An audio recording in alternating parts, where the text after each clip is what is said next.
perhaps here in this auditorium, and maybe those of you who are watching us online, you've wandered.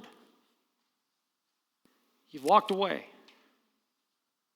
You find yourself either in this building or watching this video.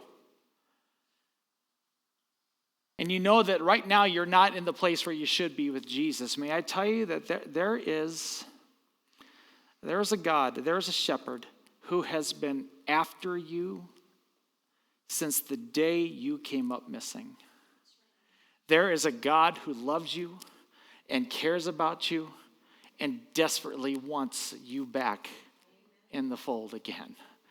There's a story. I think it's true. We'll pretend it is.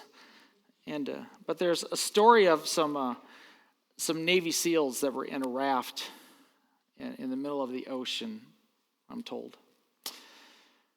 And unfortunately, one, for some reason, had fallen out of the raft and found himself in the middle of the ocean, and his friends were trying to get him back into the water. Unfortunately, they were shark-infested waters. And what proceeded to take place was actually very, very hard to watch, because the shark would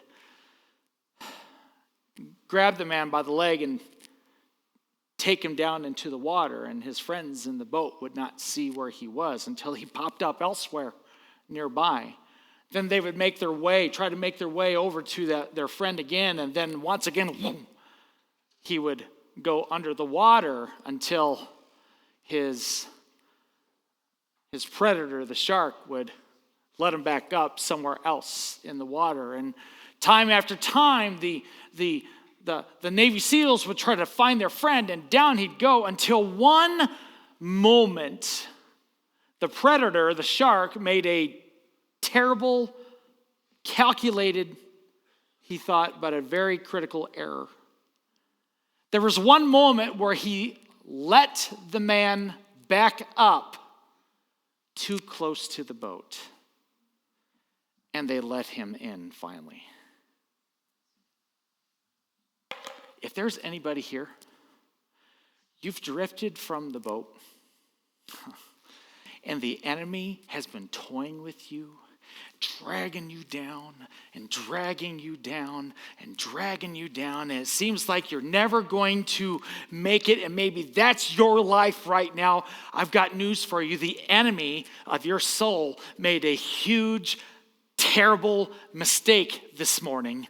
He let you up too close to the boat that is Bethel Church of Tallmadge. And today, God wants to bring you back, and he wants you to make your choice to live for Jesus. Instead of being dragged around by the predator, to live for Jesus Christ again. And today is the day for you to allow Jesus to find you again. Jesus will make every effort to come after you.